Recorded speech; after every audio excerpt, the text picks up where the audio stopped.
surprise, we have some LED light cubes.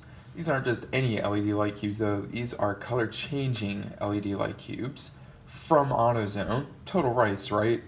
Well, they're going on my 4Runner regardless of your guys' opinion. Now, I may not be keeping these, but I'll go ahead and tell you a little bit about them. As you can see, these two different, circles, those are the color changing LEDs. These other two are just always white. Now the thing I like about these is you can turn these off and just have the color LEDs on, or you can have both on. Now, for construction or something like that, you can have these orange and these white and they can flash. So I kind of like that feature with these, though, I'm not a construction worker, I'll never use them for that purpose. It's just kind of nice. They would be nice for someone else. Also, the app seems to work flawlessly so far. I hooked them up in the kitchen and they work great. Of course, that might change over time, but we'll see. They're also pretty bright. Now, Autozone does offer two different brands that are similar to this. The one thing I like about the other brand over these is that this lens is kind of fogged over, and when you turn on a color, because it has one of those little buttons, it's like, try me. The entire cube lights up that color, whereas this one is clearly only the two circles.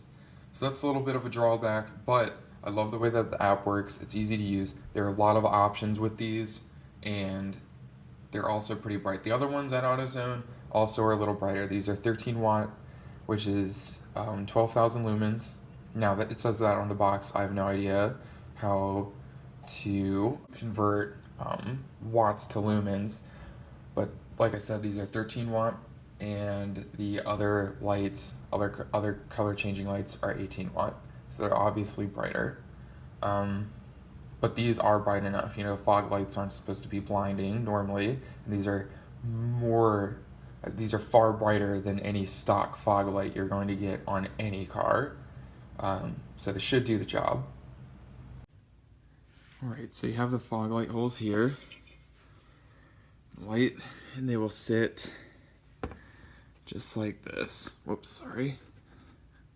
Just like that. So, cover up a little bit of the light. God, Kevin, focus. But should be fine. And then under here, I'm gonna use cardboard to kind of, might make a template, but I'm using this existing hole right here. Come out 90-degree angle down, another 90-degree angle over, and then up, and then I'll have it. There's this plastic piece right there. I may use this existing open section or just drill a little hole through there, and then just tap into that. Let me see if the fog light though fits between this and that without any problem. God, alright. So you see where the fog light's sitting, kind of, where the bracket is. So I'm gonna have to make a piece that comes way out at an angle like this, comes way back over. I'm not sure I'll do it, but like I said, I'm gonna use cardboard and make a template that way instead of trying to bend metal and hope that it works. So let's get to that. Okay, here's a scoop. How hot is this thing? Not too hot on this side. So I'm not sure what gauge steel this is, but it's thicker stuff, as you can see. Bending it was a hassle. Drilling these holes, which I thought was going to be the easy part, is almost seemingly impossible for some reason. So I'm thinking I might need to run to the store and get a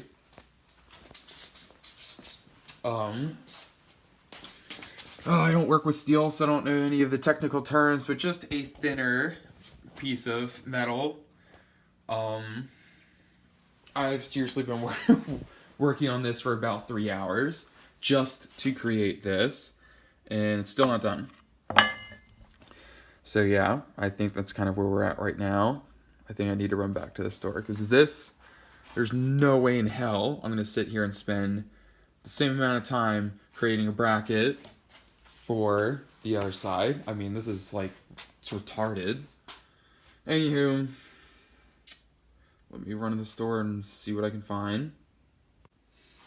This is not a permanent, these lights are not going to be permanently anywhere on this bumper because I'm getting rid of this bumper.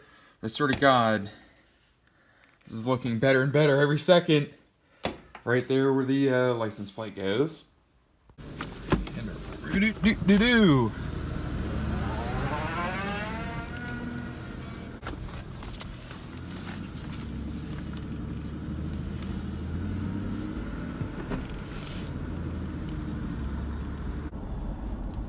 just to clarify, this is the first time I've ever made a bracket of any kind for anything. So, if you all are watching this and like, wow, he sucks. Well, you know what? I do suck. This is the first time ever doing anything like this. So, I think it's turning out alright. I mean, I'm impressed with that bracket. I seriously have no idea why it's not drilling holes into that steel. Like, it's pissing me off. I've never had this kind of an issue before.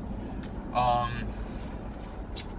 yeah, I hate when I have to run to Home Depot when I was just there. Like, it's like 10 miles out or something like that. Wasting my damn time.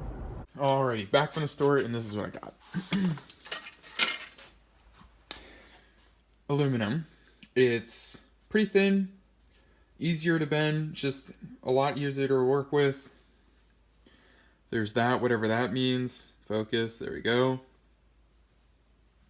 Now this is significantly thinner than the piece of steel that I was using. But this is a bit of an overkill. Again, this is not a permanent spot for these fog lights. I don't really care if they move a hair. And this seems to bend pretty easily, which is exactly what I want. Also, I have to think I'm only using about a section of this aluminum, about yay big, and I'm bending it in 3 spots. The fog light is only going to rest on a spot that's 4 inches. Where's the fog light? This is only 4 inches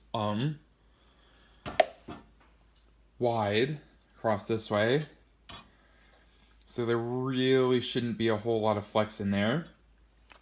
And I'm honestly not too worried if the fog lights move a hair, because again, this is not permanent. So 3 hours, pissed down the drain. It's alright. Half the time I do stuff in this garage, I'm learning. I mean, I didn't do any research. I don't know what's best. I just kind of wing it, honestly. So let me get to working on this nonsense, see what I can come up with. Well, they're in. Not perfect, but like I said, this isn't permanent anyway. They're sturdy enough, though. I mean, they don't move or anything. Let me see if I can. So there's that bracket. It's kind of a smaller bracket. Just goes right on either side. The wire's kind of down there, but again, it'll be fine. And this bracket, I changed it up. I don't know if you'll be able to see it, but it goes all the way up to like the top of the bumper, but they're pretty bright. I was messing with them when the car wasn't running, and once the battery dropped below 12 volts, they stopped working, so that kind of sucks. But again, like I said, like 5 times now, this isn't permanent. They won't be hooked up the same way they are right now. I just have it going into the headlight fuse, so as soon as I turn on the headlights, the fog lights come on. But it's nice because they stay on when the high beams come on. But yeah, there you go. This project was finished, or is finished. It's kind of a pain in the rear, but there you go.